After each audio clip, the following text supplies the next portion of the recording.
Hey everyone, welcome back to my YouTube channel. Today, I want to talk about a book that has helped me tremendously in my personal and professional life. The book is called Boundaries, and it's written by Dr. Henry Cloud and Dr. John Townsend.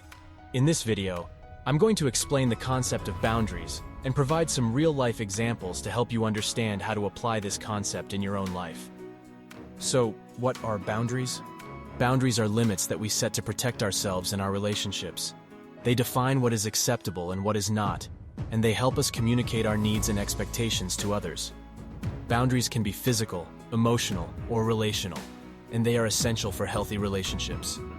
So why do we need boundaries? Without boundaries, we can easily become overwhelmed, stressed, and even resentful. We might say yes to things we don't really want to do, or we might let others take advantage of us.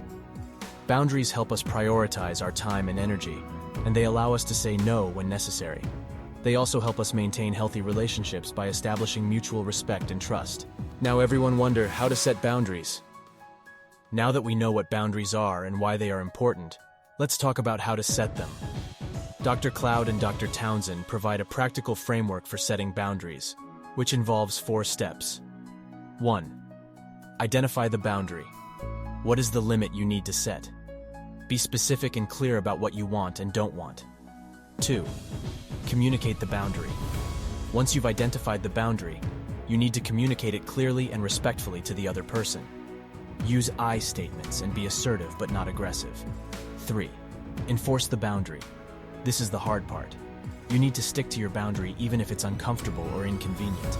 Be firm but calm and avoid getting into arguments. 4. Evaluate the boundary. Finally, evaluate your boundary regularly and adjust it if necessary.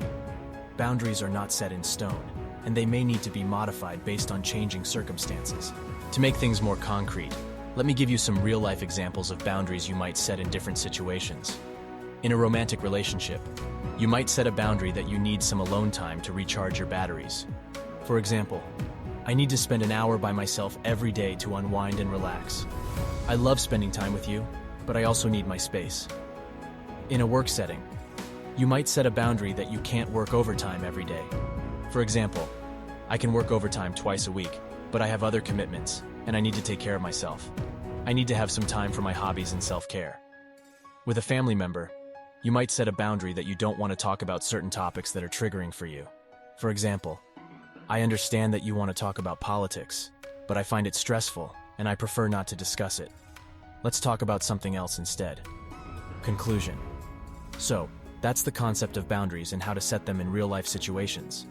Remember, boundaries are not selfish or rude.